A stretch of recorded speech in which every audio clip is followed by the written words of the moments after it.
Before the development of European powers in India, Arab traders had a monopoly in the spice trade between India and Europe. Hello and good morning, everyone. Today, my lecture topic is India and Saudi Arab relationship. Friends, the relation between India and Saudi is not new. It is continued from 1100 AD when the Saudi Arab traders was more engaged in the South Indian spice, and that trade was served as the foundation of Arab economy. And post independent, the in 1947 both countries have established the diplomatic relation, and in 1955 the first time Saudi king visited India, and just after 1 year the Prime Minister Nehru visited Saudi Arab.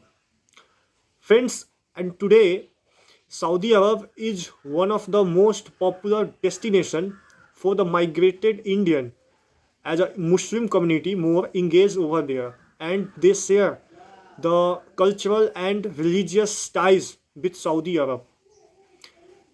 And also, as today we are celebrating the 75 year of Indian independence and Azadi Ka Amrit Mahotsav, then also the country of Saudi and India are celebrating the 75 year of diplomatic relation. So now let's talk what are the area of cooperation between India and Saudi Arab. First is trade and economics. Friends, India, Saudi Arab is the fourth largest trading partner of India. Both have traded about 42.8 billion US dollar in financial year 2021 to 2022. And today, Saudi Arab is fulfilling the 16% of the Indian crude oil need. And Saudi is the third largest crude oil supplier to India after Iraq, after Russia and Iraq. Second is cultural.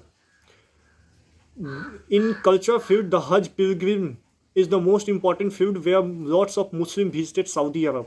Also in 2021, both countries signed a memorandum of understanding in the field of yoga and encouraged the courses of yoga in Saudi Arab. Third is Indian diaspora. Friends, about 4.5 million Indian community live in Saudi Arab, and it is one of the most preferred community because of the sense of discipline as well as the peace-loving nature and law-abiding. Fourth is defense. Both countries have also engaged in defense. In 2021, first ever naval exercise Al Muhaid Al Hindi was started, and also recently Milan exercise was engaged. Also, Saudi was engaged in Milan. Friend, now let's talk about the way forward. Then first is India can take in help of Saudi Arab to pacify the Pakistan fake agenda on Kashmir issues over the OIC as well as other international organizations. Second, India can decrease the trade deficit and balance a trade relation with Saudi Arab. Third, India can also take help of Saudi Arab to engage with Pakistan in the matter of terrorism and the issue in Afghanistan. Friends, in my conclusion, today both countries need to go more far in bilateral relation. And also, in the time of COVID-19 pandemic, India provided 4.5 million doses of vaccine to Saudi Arab, and both have also taken help of G20 to make a strategy over the pandemic issue. And today, both countries need to more engage in space, cyber security, more bilateral trades, export, imports, as well as some sports and some other field like yoga where no engagement was there in Saudi Arab. And that will be beneficial for both the countries. Thank you.